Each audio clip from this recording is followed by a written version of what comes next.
Nobody saw this coming as Jacob Fatu has flew under the radar of many WWE fans, and he could be the next big star in the WWE. Coming up on this episode, we're going to talk about Jacob Fatu, how over he is right now, and future potential storylines we could see partake in the next 12 months leading up to a potential World Championship title run. So you're not going to want to miss this episode of Wrestle Digest. But before we get into it, if you want to stay up on everything wrestling, 91% of you guys aren't subscribed. So make sure you're down below, subscribe to the channel, you get notified anytime we post, and we're posting everything about wrestling here on the channel. So if you're big wrestling guys or girls, go down below and hit that subscribe button. But Darius, with that said, Jacob Fatu has been a guy who has been flying under the radar of a lot of WWE fans. And yes, it is easy to go unnoticed. I wouldn't say unnoticed, because a lot of people do love the Samoan werewolf,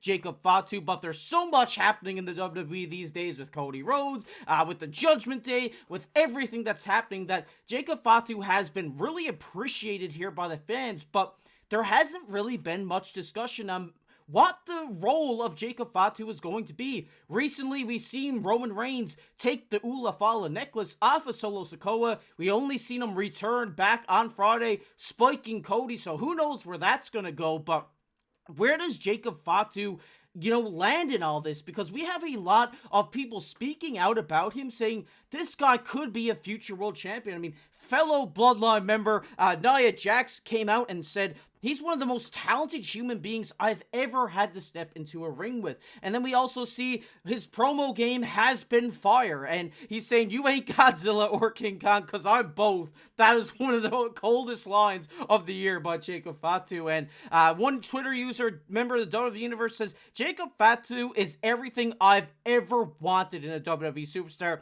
He's a world champion in the next 18 months. And Darius, I mean, there's a lot going on in the WWE, but Jacob Fatu has been probably my favorite talent that has joined the WWE in this new kind of era, and I think there's a lot coming in the future. But what are your initial thoughts on Jacob Fatu and this kind of small sample size we've seen from him so far? Yeah, I mean, I think in the next 18 months, I think that's still a long ways away. I think sooner than that, we're going to see him on that launching pad to the top. And yes, the top, I think he's going to go through the mid card first, because they've just been, kind of using him here and there as part of the Bloodline in the Bloodline story. But I feel like at some point, maybe not wrapped up that storyline, right? Like they're probably not going to wrap it up completely, but I feel like he's going to branch off a little bit. He's going to have his turn and his moment in the sun in that story, and then maybe, branch off, do his own thing mid card, and then obviously the world title scene, because he can be. The reason why he is already over, and he's over with the fans. Like you said, his promo skills, everyone's with him. He's got his own catchphrase at this point, right? Like with Solo. So, I mean, he's over in that way, and he got over, first of all, by his physicality. He's doing all these crazy flips. He's doing like whispers in the wind, throwback to Jeff Hardy, and he's like over 300 pounds. It's pretty incredible what he's able to do. So he's very much over in all aspects. And the reason he's able to do that is because he's believable, right? He came into the WWE as kind of this, enforcer for the Bloodline, and he kind of wrecked shop, and he's continuing to do that. He's working on his promo skills. He's getting better there. He is over in every sense of the word. And again, he's not as over as maybe a Jey Uso or some of these main event guys, but they've been working at this for so long, right? That he's kind of just got here in the last year. I think that he has a really bright future. And like you mentioned, I like what you said, like he is going to probably reach the top sooner than we all realize, because he's got all the skills. Yeah, this might ruffle the feather of the WWE Universe, but I want to say that Jacob Fatu has come into the enforcer role and done a 10 times better job in a shorter amount of time than Solo Sikoa ever did for Roman Reigns. Because we see him show that personality, the hit him with the you know what I mean, and hit him with the I love you Solo, and just really showed his personality off to the WWE Universe. And even though he's a heel, the fans still love this guy, and you see a lot of people these days going around with Samoan werewolf tees on because they love his character. They love what he says. Kind of like the same way with Jey Uso when he was in the Bloodline. They loved when he was on the mic. They loved what he had to see. And look where he is now about the main event, WrestleMania. And I think we're on the same path.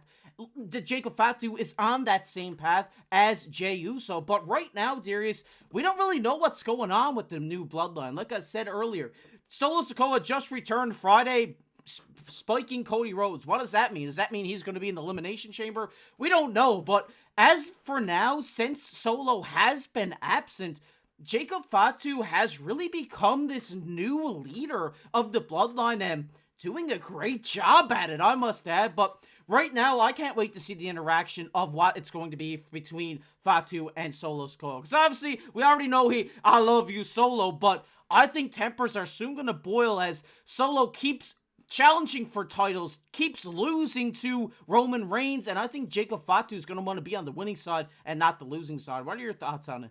Yeah, I think we're kind of moving towards, like you mentioned, ahead here, where Jacob Fatu is probably going to go into a program here with Solo Sikoa, and I think that would make sense to do down the road because honestly, they've told the story already at this point of Solo versus Roman. Roman won. He won it, right? Like it's over. So why revisit that? I feel like that story has been told. Roman's going on to do his own thing at WrestleMania and probably finish up another story with Seth Rollins, which I think is great storytelling in that way. And they're doing a great job. Triple H is doing a great job with this long-term storytelling on either end of things right now. And again, I think the next story to be told is Jacob Fatu is going to be like, hey, listen, you brought me in to kind of be the enforcer here for the Bloodline group, the dominant Bloodline, and you've been a terrible leader. You keep losing. So I want to be the leader now. I think that's kind of what we're headed towards, and they're going to feud a little bit. And I think that's going to be because listen, Solo is great, and he's going to eventually be, a solo star himself, no pun intended, and do his own thing. But Jacob Fatu, I think that this program, this rivalry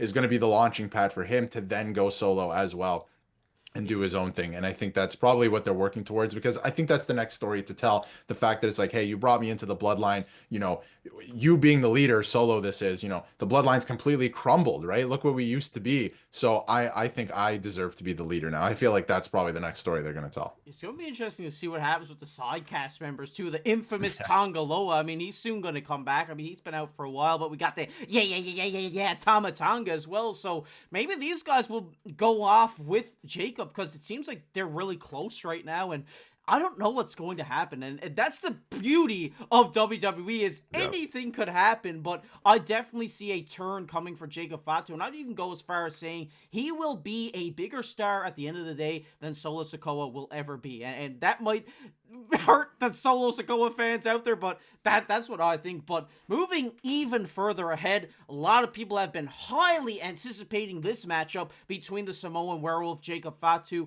and Roman Reigns. I don't know how we get there though. The way I look at it is I think we're battling for this Ulafala necklace. It's this sacred artifact within the Bloodline, and I think Jacob Fatu is going to want a piece of that at some point, especially if he becomes the top star like we're building him up to be here. I think that this would be maybe a triple threat between Solo, Jacob, and Roman. I think that would be a great way to kind of be an ending to the Bloodline, but there's a lot going on with the Bloodline. We still got Zilla Fatu, Umaga's son, still rumored to come into the WWE at some point. But Darius, what do you think? How do you think we get to a potential Roman Reigns and Jacob Fatu match?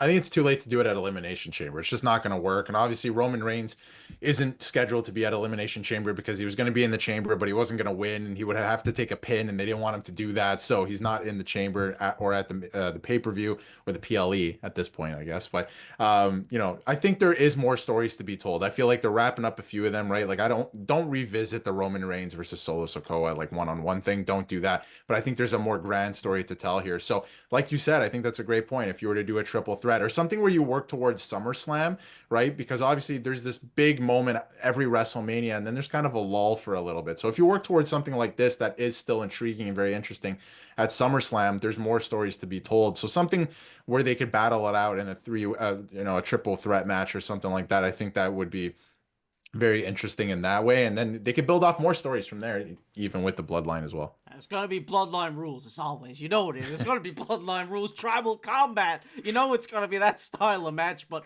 I'm very excited for Jacob Fatu and this next year for the Samoan Werewolf. I was really excited when he was rumored to WWE. We've now seen him in here. He won the titles and then tag titles and then got injured. And the infamous Tonga Loa took his spot. But I think Jacob Fatu has a very bright future. And I think he is the future of the WWE, and I can't wait to see where Fatu goes. So we want to hear your guys' thoughts down below. What are your wildest Jacob Fatu theories? We'd love to read them down below in the comment section. But if you guys enjoyed this video, make sure down below, leave a like on the video, subscribe to the channel. We'd really appreciate. We're on the road for 3,000 subscribers, so if you're not subscribed, go down below, hit that subscribe button. But as always, I've been your host, KC, alongside my co-host, Darius. We'll catch you in the next one.